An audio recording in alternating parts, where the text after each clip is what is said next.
Muy bien, vamos a ver. Cristi Argüello. Sí, aquí estoy, doctora. Aquí estás, Cristi. Ok, Cristi, vamos a ver, Cristi. ¿Cuál frecuencia de sonido, Cristi, causa la vibración máxima de la membrana basilar más cerca del estribo? ¿Qué frecuencia sería la que se va a percibir más cerca del estribo? ¿Cuál es? Pues es la de 20.000 Hz. O sea, las frecuencias más altas, muy bien, ¿verdad? Que viene un dibujito ahí. Sí. Eso me tiene que quedar claro. Perfecto, va en relación inversa. Cristi, tú misma, que es nuestra clase de hoy, ¿a qué se le llama la teoría del lugar del tono? La teoría del lugar del tono. ¿A qué se refiere? Que a mí se me Pues hace eso muy, muy interesante en la fisiología auditiva. es la de...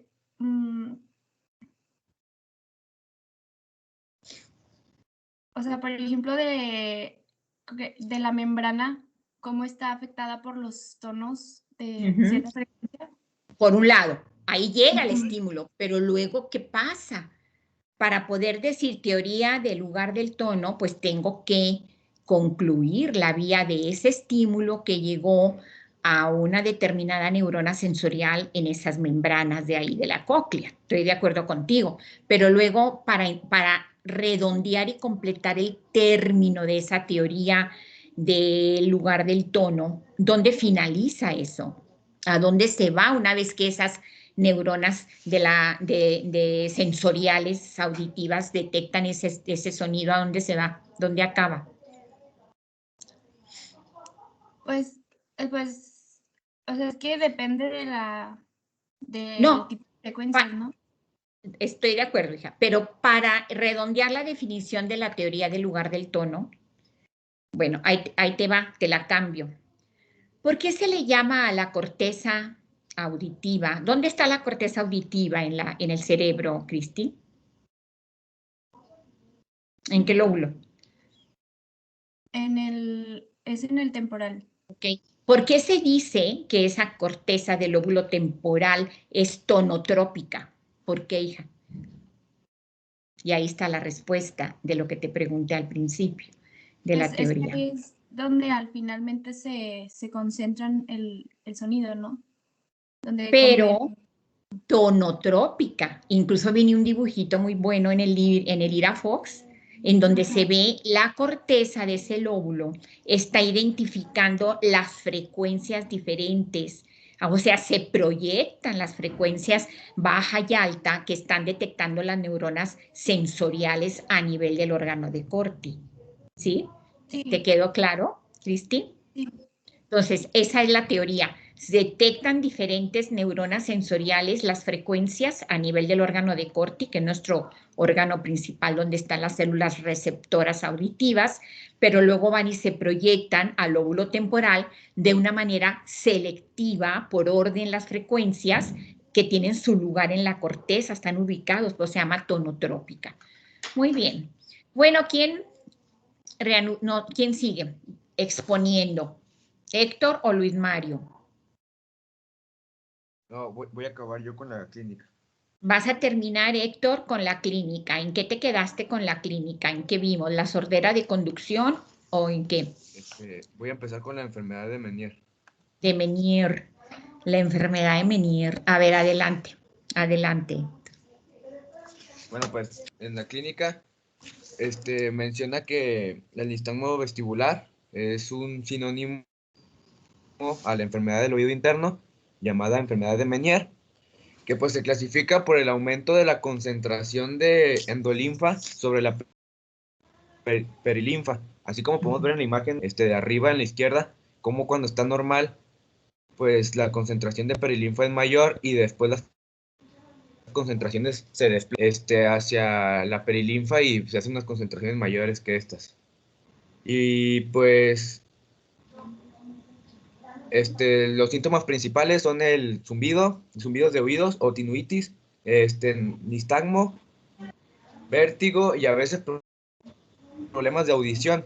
Y pues esto también se da porque pues la endolinfa y la perilinfa del aparato vestibular y de la cóclea pues están conectadas por el conducto de Hensen, ¿le das?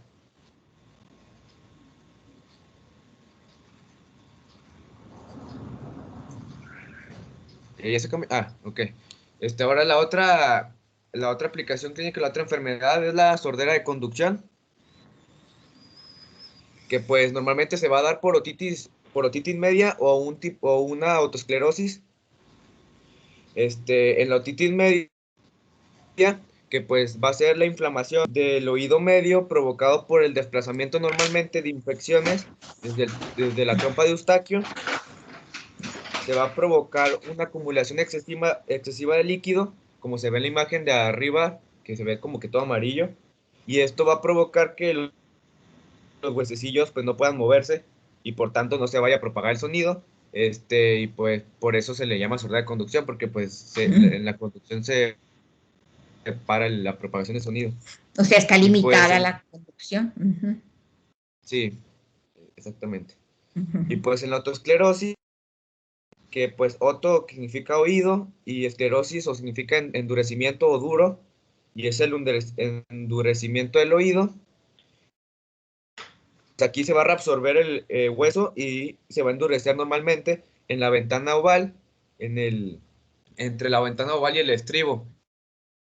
Entonces la conducción también se va a detener porque este endurecimiento va a hacer que no se pueda propagar del estribo a la cóclea por la ventana oval, que va a haber pues una esclerosis en esa parte, y pues por lo tanto también va a haber una, ¿cómo se llama? Obstaculización pues, del sonido. ¿Le das a la otra? Sí, realmente, Héctor, la sordera de conducción es la más común. Y la más común, como se cita, es la obstrucción por cerilla, porque la trompa de Eustaquio tiene diferentes diámetros en cada individuo, incluso puede haber la derecha o la izquierda más estrecha que la otra en una misma persona. Y eso limita mucho la limpieza, limita mucho, ¿verdad? Entonces, es muy común, es muy, muy común. Y la autoesclerosis es muy común con las edades avanzadas, ¿ok? Pues ya por sonidos muy fuertes, en fin, es muy común ya en edad avanzada. Son dos situaciones que van a citarlas mucho, ustedes las van a ver mucho en sus consultas generales. Adelante. Ok. Bueno, esto ya es como, pues, un dato curioso, así lo veo yo, Sí. que dice que la trompa de Eustaquio es un conducto, bueno, pues ya sabemos que es un conducto desde que va de la nasofaringe hacia el oído medio, así como los enseñé. Bueno, ahí se ve en el oído medio, Sí. pues, por donde sale la luz. Y normalmente está colapsado, pues, para evitar el tránsito de infecciones hacia el oído, pero a veces se puede abrir voluntariamente gracias a la contracción del músculo tensor del tímpano. Y pues una manera de hacerlo es al momento de deglutir o comer, al bostezar y al estornudar.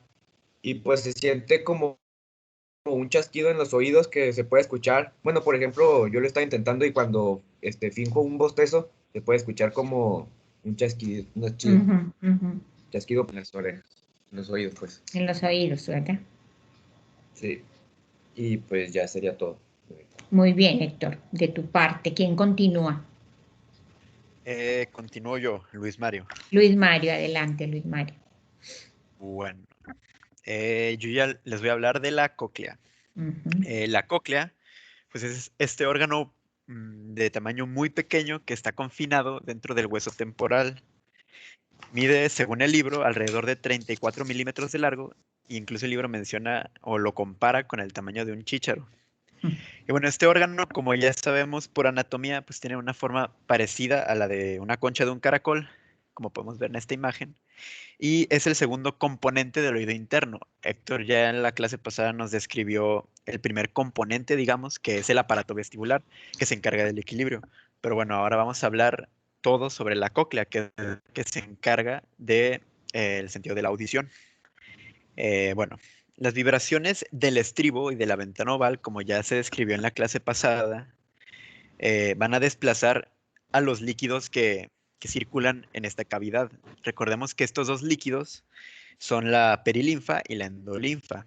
La perilinfa es un líquido con una composición muy parecida a la del líquido extracelular, es decir, que tiene una concentración muy alta y predominante de iones de sodio, mientras que la endolinfa es un líquido bastante especial, digamos, en el sentido de que es el líquido con mayor concentración de iones de potasio. Incluso tiene una concentración mayor de iones de potasio que la del líquido intracelular, que pues como sabemos se caracteriza por tener mucho potasio. Y estos detalles son muy importantes para entender más adelante cómo es que las células pilosas internas se hiperpolarizan o se despolarizan. Pero bueno, de esto voy a hablar un poquito más adelante. Entonces les decía que las vibraciones del estribo en la ventana oval van a poner en movimiento a la perilinfa. Entonces, la perilinfa se desplaza dentro de una parte del laberinto óseo conocida como escala o rampa vestibular, o también escala superior. ¿Por qué? Pues porque evidentemente es la más superior. Esto se puede ver en estas imágenes. La de abajo es una imagen más simplificada, digamos que es una cóclea desenrollada. Obviamente así no estaría en vivo se vería más como la de arriba. Y bueno, aquí podemos ver el plano de corte incluso de esta imagen. Sí, para Entonces, entenderle. Ajá. Entonces tenemos que la rampa más superior, o sea, la vestibular, pues es donde primero comienza a circular la perilinfa. Luego tenemos la rampa más inferior, que también forma parte del laberinto óseo y se conoce como escala timpánica. Por último, la cámara que está entre la escala timpánica y la escala vestibular recibe el nombre de conducto coclear o escala media. Y bueno, esto lo podemos ver aquí con bastante claridad. Tenemos la escala timpánica, contiene perilinfa y es inferior. Aquí tenemos la membrana basilar, que es donde están ubicadas las células pilosas y el órgano de Corti, de eso se va a hablar un poco más adelante. Tenemos el conducto coclear, que es un conducto membranoso y no óseo, y la escala vestibular, que sí es ósea y tiene también una membrana que recibe el nombre de membrana vestibular, membrana vestibular. Y bueno, los dos conductos óseos contienen perilinfa y el conducto membranoso pues contiene endolinfa. De igual manera que la cóclea, el conducto coclear, o sea, el membranoso, da 3 vueltas. Y dado que el conducto coclear es parte del laberinto membranoso, como ya les mencioné, pues contiene endolinfa y no perilinfa. La perilinfa de la escala vestibular eventualmente se continúa con la perilinfa de la escala timpánica. Esto sucede en el vértice de la cóclea porque el conducto coclear tiene un extremo ciego y como tiene un extremo ciego, que es este extremo de aquí, pues va a dejar un pequeño espacio llamado helicotrema entre el final del conducto coclear, o sea, entre esta parte y la pared ósea. Y esta posición, esta ubicación anatómica, pues es lo que recibe el nombre de helicotrema. Y es aquí donde se conectan, digamos, tanto la escala vestibular como la escala timpánica. Y bueno, esta imagen de aquí, pues, es bien importante porque resume muy bien cómo el oído discrimina las diferentes frecuencias que puede tener una onda sonora. Entonces, como ya hemos visto, todo empieza en el oído medio, cuando el estribo, por medio de sus vibraciones, produce ondas de presión dentro de la escala vestibular. Estas ondas pasan luego hacia la escala timpánica. O sea, esta es la escala vestibular, estas ondas van viajando, pasan a la escala timpánica y a su vez los movimientos de la perilinfa dentro de la escala timpánica viajan hacia la base de la cóclea, donde causan el desplazamiento de la ventana redonda hacia el oído medio.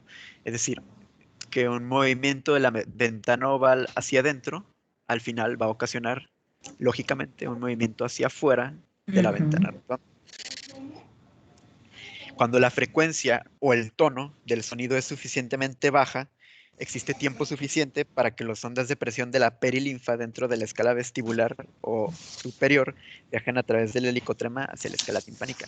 O sea, en sonidos de muy bajo tono o baja frecuencia, como lo son en la línea azul, pues sí hay, digamos, el tiempo suficiente para que la onda viaje hasta el helicotrema, para que dé como una vuelta completa. Y por otro lado, pues a medida que la frecuencia del sonido aumenta, las ondas de presión de la perilinfa dentro de la escala vestibular, no tienen tiempo para hacer todo este recorrido. Y en lugar de hacer este recorrido, pues se van a transmitir a través de la membrana vestibular, o sea, la membrana que está arriba, que está separando la rampa vestibular. Ahí la tiene señalada muy bien. Ajá.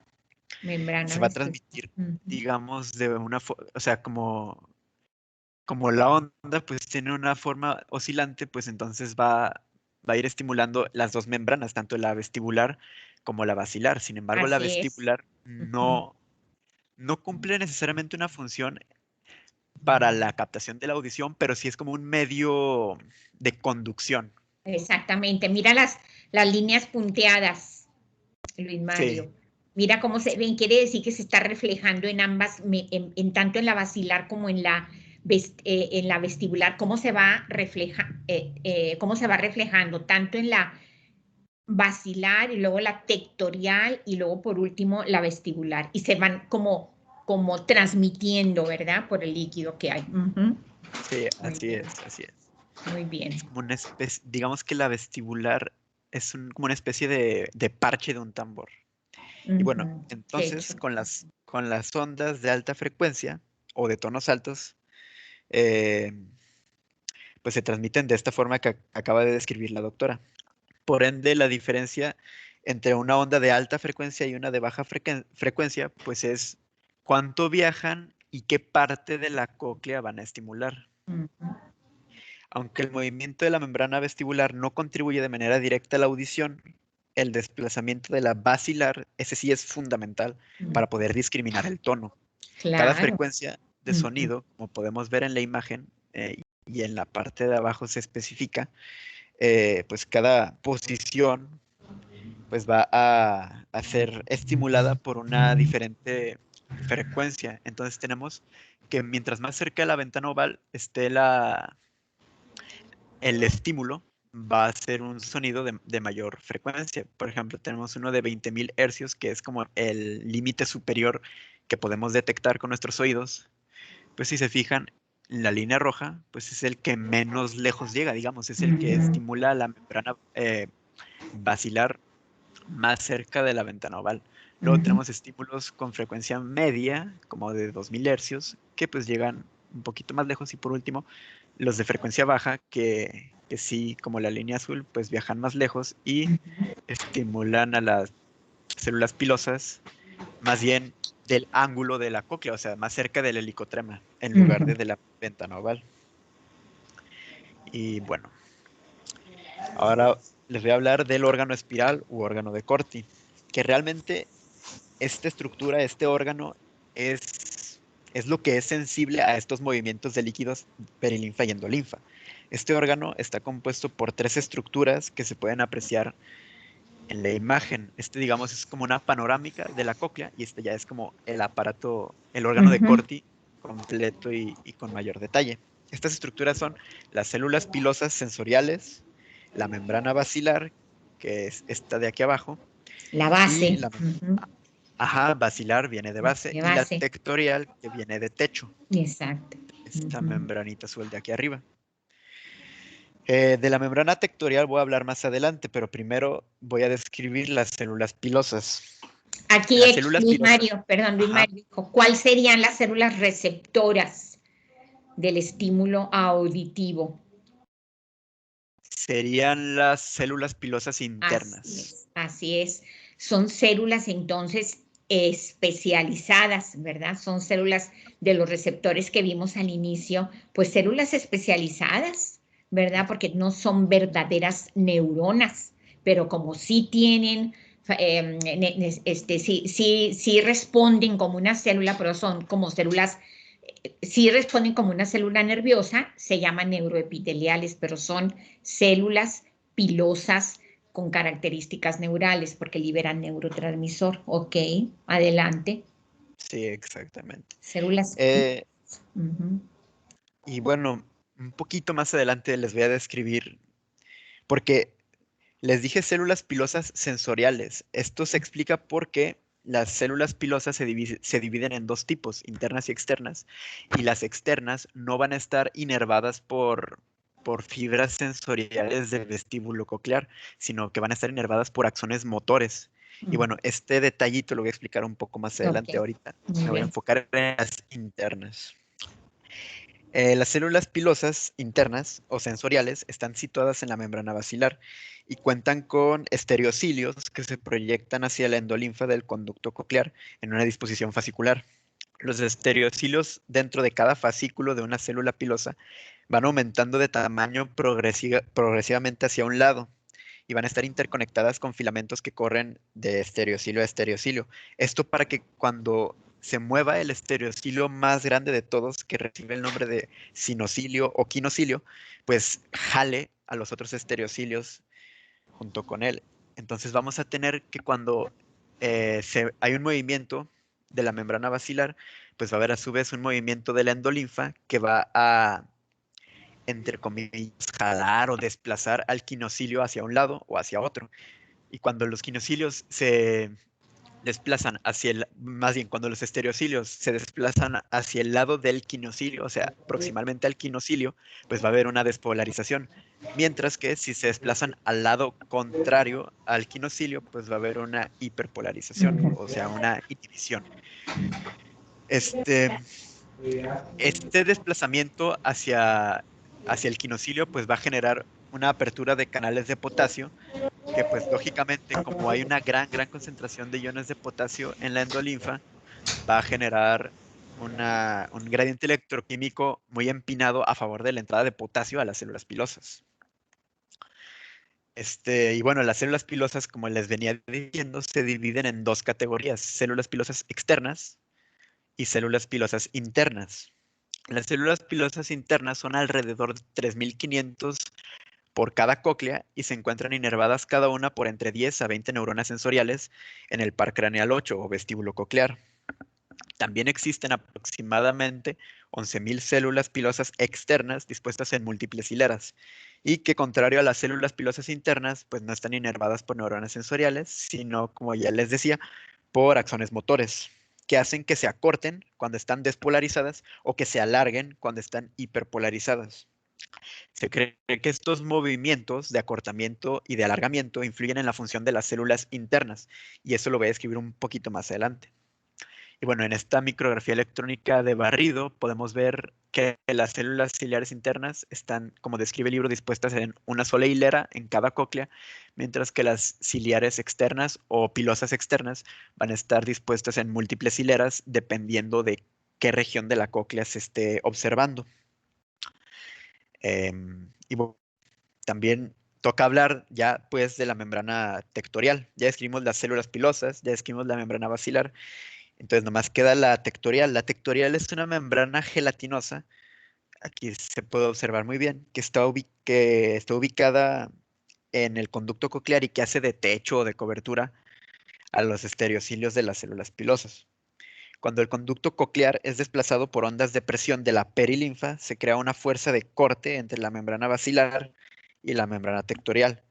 Esto hace que los estereocilios se flexionen y este movimiento, como ya les expliqué, abre canales de potasio, lo que causa despolarización de células pilosas. La polarización desencadena la liberación del neurotransmisor glutamato, que estimula las neuronas sensoriales asociadas a las células pilosas internas. Es decir, aquí tenemos el nervio vestíbulo coclear y cómo tiene sus terminaciones sensitivas que están, digamos, aledañas a las células pilosas internas, y que las células pilosas internas, al despolarizarse, van a liberar glutamato, que va a ser captado por las terminales sinápticas del nervio vestíbulo coclear, y pues esto va a generar los potenciales de acción que posteriormente viajarán a la corteza auditiva y que van a darnos la sensación de estar escuchando algo.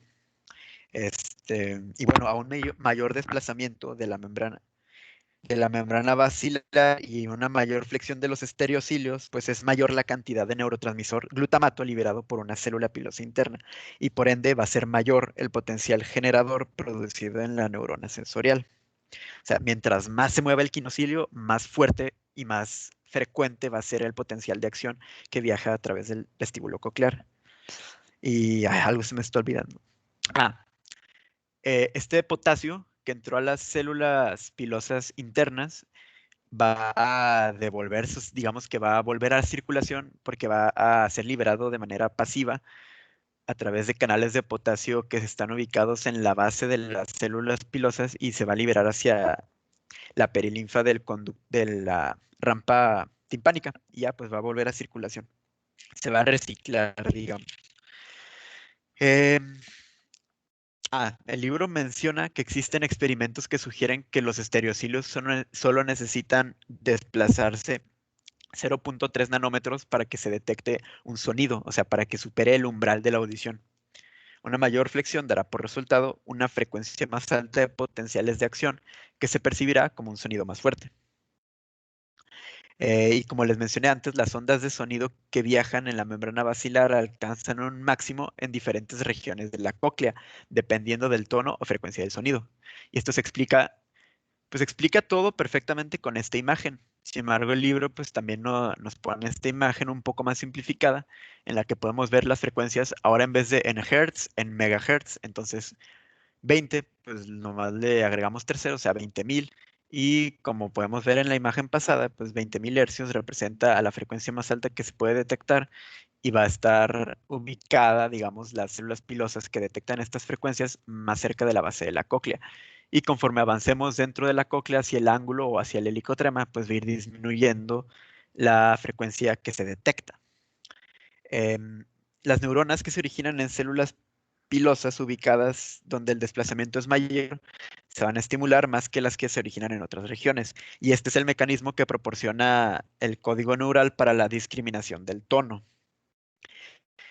Que digamos que esto funciona de manera similar a como veíamos en el tacto, que cuando nuestro dedo tocaba una superficie, pues una gran superficie relativamente de piel estaba en contacto con la superficie. Sin embargo, se discriminaba esta sensación en las zonas colaterales y solo se detectaba el punto central. Es algo similar. Una onda de sonido va a estimular un área, digamos, relativamente larga o grande de la membrana basilar. Sin embargo, va a ser muy específica la que se detecta, o sea, es decir, se va a discriminar el tono. Esto nos permite discriminar entre diferencias de frecuencia muy mínimas. Es algo parecido, Luis Mario, a la Ajá. inhibición lateral, ¿verdad? Sí, que tú inhibición citabas para lateral. el tacto, porque Sí, percibimos nada más la punta en donde está localizada y a pesar de que se está presionando mayor superficie, inhibición lateral, aquí también sucede. Muy bien. exactamente. Y si, digamos, si hubiera un problema en esta inhibición, pues sería más difícil para los seres humanos el discriminar un sonido de una frecuencia con otro sonido de una frecuencia muy similar. Así es. Y bueno, el libro menciona que el líquido de la cóclea apaga las vibraciones de la membrana basilar. Esto es necesario porque si no tuviéramos como estos medios de amortiguación que realmente empiezan desde la membrana timpánica y los huesecillos, o sea, por algo tenemos 3 huesecillos y no solo uno. Entonces, todos estos mecanismos van apagando las vibraciones y debido a esto el ser humano sería casi sordo, de no ser por la acción de las células pilosas externas, que actúan como amplificadores cocleares. Las células pilosas externas, al cambiar de longitud, dependiendo si son despolarizadas o hiperpolarizadas por los axones motores que las inervan, pues al cambiar de longitud aumentan hasta 1000 veces los efectos del sonido sobre las vibraciones de la membrana basilar y la estimulación de las células pilosas internas. Esto es lo que nos permite escuchar sonidos que de otra forma serían inaudibles y poder afinar o ajustar la percepción del tono. Y esta es pues la función de las células pilosas externas, no tanto de transmitir o de transducir el sonido, sino de ajustar qué tan receptiva se vuelve una célula pilosa interna. Y bueno, ahora les voy a hablar de las vías neurales para la conducción de esta información hacia la corteza cerebral. Tenemos, primero, pues el nervio vestíbulo coclear evidentemente va a estar inervando a las células pilosas internas y en este nervio va a existir un ganglio llamado ganglio coclear. El ganglio coclear va a enviar aferencias sensoriales hacia los núcleos cocleares que están ubicados en la unión de la protuberancia anular, y el bulbo raquídeo. A partir de aquí, estas aferencias pueden tomar dos rutas. Una directa, que la directa viajaría hasta el colículo inferior, y la ruta indirecta pues viajaría del núcleo coclear primero hacia los núcleos olivares superiores en la protuberancia anular, luego haría un relevo de los núcleos olivares superiores hacia el núcleo del lemnisco lateral y por último llegaría al colículo inferior. Estas dos rutas pues tienen en común, o en general como las aferencias auditivas tienen en común, que todas van a llegar eventualmente al colículo inferior del mesencéfalo. Y luego ya de aquí van a retransmitirse al núcleo geniculado medial del tálamo, ubicado también en el mesencéfalo, y por último van a viajar hasta la corteza auditiva primaria, que es donde ya se va, pues digamos, a procesar el sonido, y que vamos a observar que tiene una distribución tonotópica. La cóclea, como ya vimos, es un analizador de frecuencias.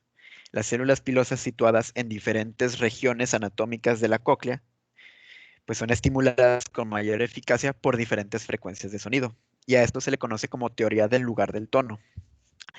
Cabe destacar que las neuronas sensoriales estimuladas por sonidos, ya sea de baja o de alta frecuencia, proyectan sus axones a diferentes regiones del núcleo coclear.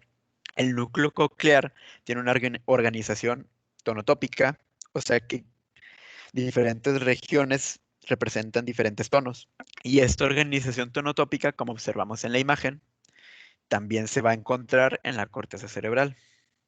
Entonces, pues esta imagen se me hace muy padre porque nos correlaciona las diferentes regiones de la cóclea con colores y dónde se proyectarían estas aferencias ya en la corteza auditiva. Pues tenemos en amarillo los tonos altos, en rojo los tonos medios y en azul los tonos bajos. Y bueno, algo también que me pareció muy interesante y que mencionó el libro como ejemplo es que, digamos, o sea, supongamos que hay una frecuencia dada de 440 hercios, que sería la nota de un piano. Esta frecuencia se procesaría exactamente en la misma zona de la corteza cerebral si fuera emitida por un violín o por una guitarra, siempre y cuando sean de la misma frecuencia. ¿Pero por qué suenan diferente? Bueno, aquí es porque los músicos juegan no solo con la frecuencia, sino también con la armonía y con la intensidad de los sonidos. Entonces, todas estas variables son los que nos dan diferentes sonidos para cada instrumento musical. Y bueno, no solo para cada instrumento musical, para cada sonido que podamos percibir. Pero lo interesante aquí es que mientras sean de la misma frecuencia, a pesar de que los escuchemos diferente, se van a procesar en la misma región de la corteza auditiva. Así es. La intensidad de los sonidos, a diferencia del tono, es codificada por la frecuencia de los potenciales de acción. Lo que les decía de que mientras más frecuente sea un potencial de acción, más fuerte se va a detectar el sonido. Las diferencias en la intensidad de sonidos que llegan a cada oído se pueden usar para localizar un sonido en el espacio, o sea, para saber de dónde viene. Esta diferencia de intensidad interaural es producida cuando un oído está más cerca a la fuente del sonido que el oído contralateral. Y bueno, esta información se complementa por una diferencia de tiempo interaural, si el sonido llega a un oído antes que al otro oído. La diferencia de tiempo es importante para localizar sonidos de muy baja frecuencia. Y bueno, ahora les voy a hablar un poquito de las alteraciones de la audición, que son básicamente dos. La sordera de conducción y la sordera neurosensorial o perceptiva, que también se podrían llamar hipoacusias. La hipoacusia de conducción o de transmisión, pues básicamente va a afectar estructuras que conducen el sonido, o sea, el oído externo o el oído medio. Las principales afecciones en el oído externo pues son los tapones de cerumen, que pues mucha gente malamente, o sea, empeora compactando con un hisopo. Entonces esto forma unas placas que pues disminuyen la capacidad de transmisión. Claro. Y pues también puede ser causado, como ya mencionaba Héctor, por otosclerosis o por infecciones del oído, otitis media, etc. Y por otro lado, el oído interno o la hipoacusia de percepción, pues son afecciones en estructuras del oído interno hasta la corteza cerebral y pues tienen una gran variedad de etiologías. Por ejemplo, una etiología para una hipoacusia de percepción pues puede ser una exposición a sonidos en extremo fuertes, que puede ser ocupacional o voluntaria. Por ejemplo, un disparo de armas de fuego, una explosión, por ejemplo, en las minas, pues es algo muy común que detonen y si no se utiliza el equipo de protección adecuado, pues puede dañar la audición. También en la construcción, pues la maquinaria pesada, los taladros hidráulicos y todos esos aparatos, pues generan muchísimo ruido. La música en vivo también. Y bueno, este daño... Luis Mario, también el utilizar la música muy fuerte. Ya ven los Sí, carros esos de chavos que van y que pasan con el sonido tan fuerte. El hacerlo de una manera crónica, seguida, va a dar una sordera de conducción a la larga. así es. Sí, o sea, de origen ya por la transmisión con el daño a nivel del nervio. Eso es lo malo. Entonces pueden ser fábricas, pueden ser que se sometan a disparos muy fuertes, como yo les decía, los que van al campo de tiro necesitan ponerse protectores auditivos. Los que escuchan el radio con muchísima música o como tú dices, en conciertos muy fuertes, pero si no vayamos tan lejos, en eventos sociales, cuando están poniendo las músicas, ya sea conjunto en vivo o música de DJ o lo que quieran, son volúmenes muy fuertes, eso daña mucho. Y más si es un ambiente cerrado, daña muchísimo eso. Muy bien, mi Mari. Y bueno, en el libro se menciona que hasta ahora es imposible para los mamíferos regenerar estas células dañadas. Y digo hasta ahora porque en reptiles y aves sí que se ha encontrado esta capacidad de regeneración y existen estudios científicos que están intentando averiguar si es posible lograr hacer que las células de los humanos respondan de una manera similar, pero pues hasta ahora, según entendí, pues no ha habido Todavía estudios, no, allá vamos, vas a ver. pero allá va, Allá allá se va. va, exacto. Y bueno, una diferencia esencial entre las sorderas de conducción y las de percepción es que las de conducción alteran la audición a todas las frecuencias, o sea, se van lisos, se van igualito con todas, mientras que las sorderas neurosensoriales afectan solo a algunas frecuencias, dependiendo de variaciones en el tipo y en el lugar de la lesión. El deterioro de la audición debido al envejecimiento recibe el nombre de presbiacusia y empieza después de los 20 años de edad, cuando la capacidad para oír frecuencias altas disminuye.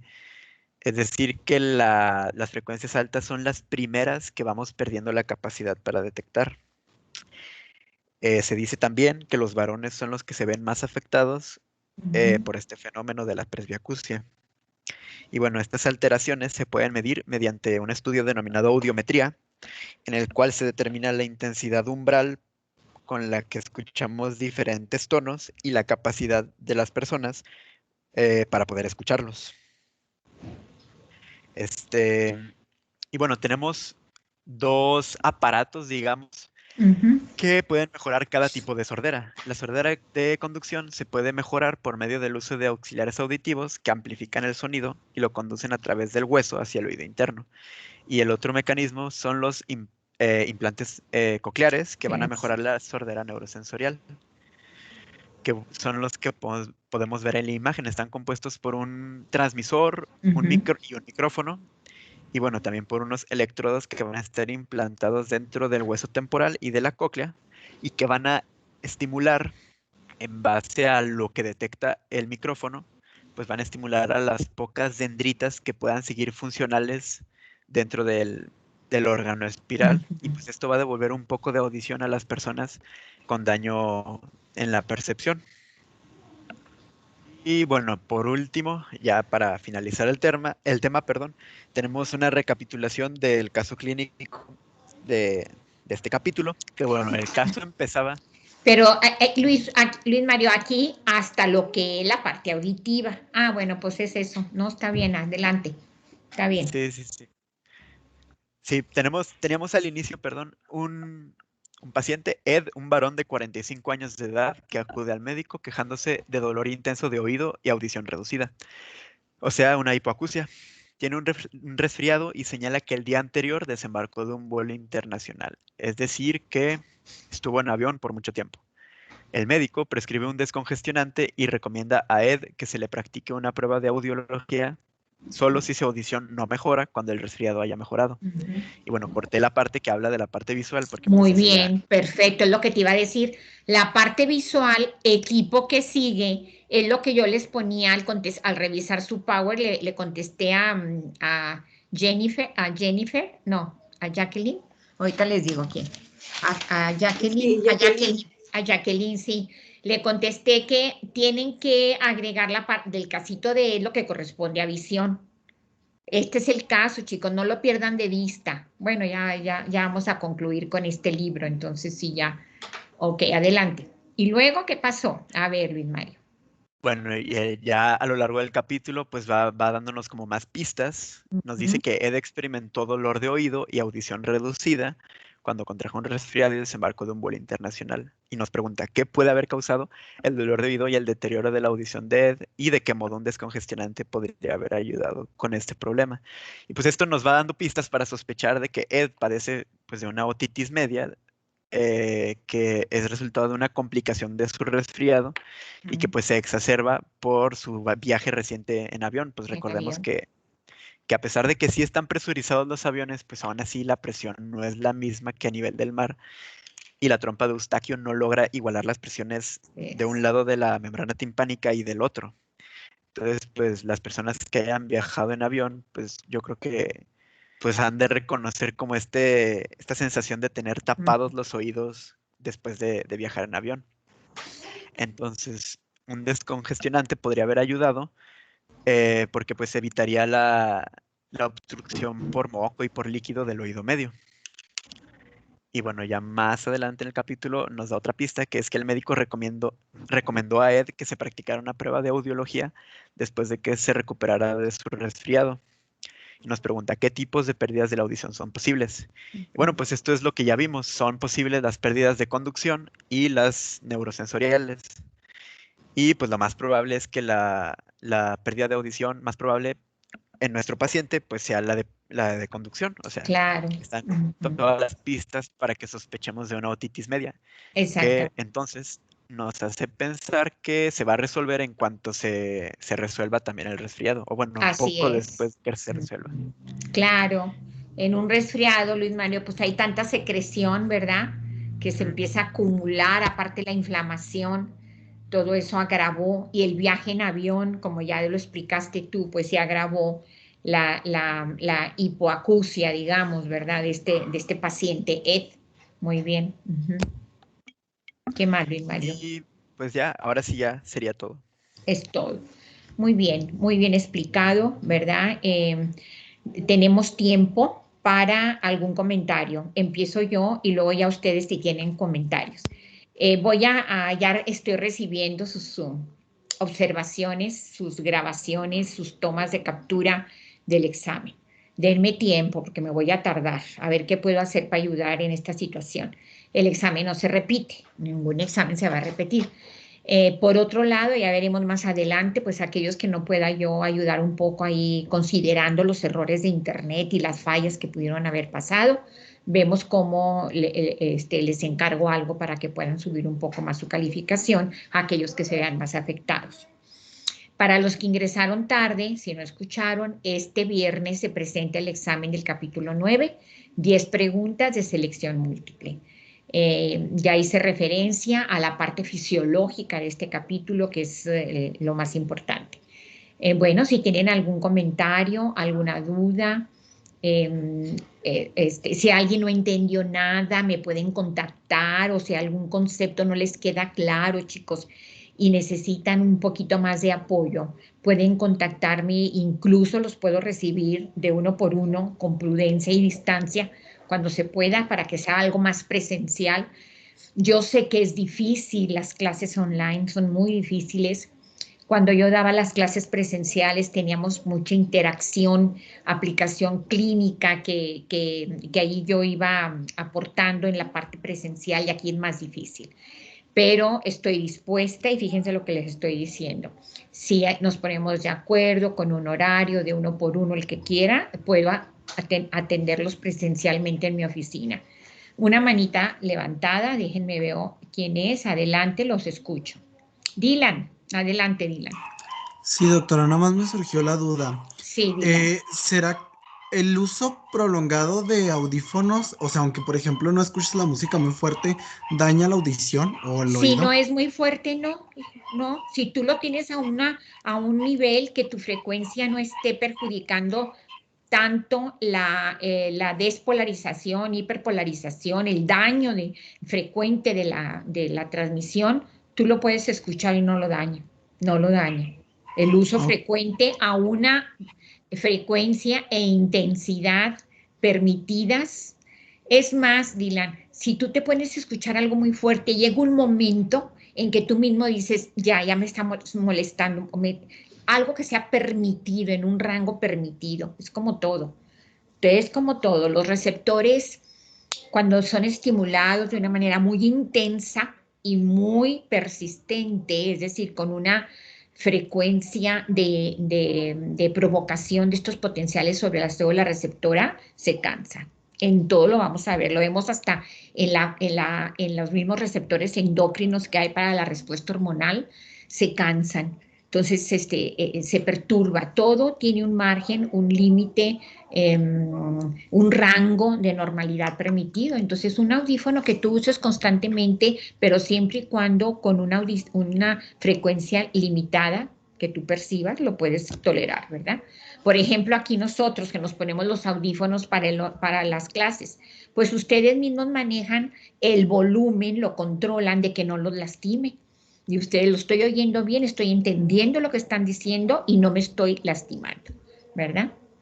Sí, no. Ok. ¿Qué más? gracias. De nada, Dylan. Voy a revisar también su trabajo autodirigido, del equipo, ¿verdad? Yo voy ahí notificando poco a poco cómo vamos en calificaciones, ¿verdad? Pero no se me aceleren, ni todos quieran al mismo tiempo preguntarme cómo les fue, yo ahí voy contestando. Bueno, entonces si no hay más nada, nos vemos mañana. Si faltaron algunos de no conectarse, transmitan, por favor, el aviso del examen, transmitan mi aviso de que voy a revisar lo que me mandaron del examen del viernes y, eh, y revisen el video aquellos que no tuvieron oportunidad de conectarse a la clase de hoy. Yo siempre, terminando con ustedes, lo descargo para asegurar de que ahí esté guardado, por si alguien no lo alcanza a ver en la plataforma, me lo piden y yo siempre lo tengo guardado, ¿ok? Bueno, si no hay nada más por el momento, ¿no? Nos vemos mañana. Gracias. Gracias, Gracias, doctora. doctora.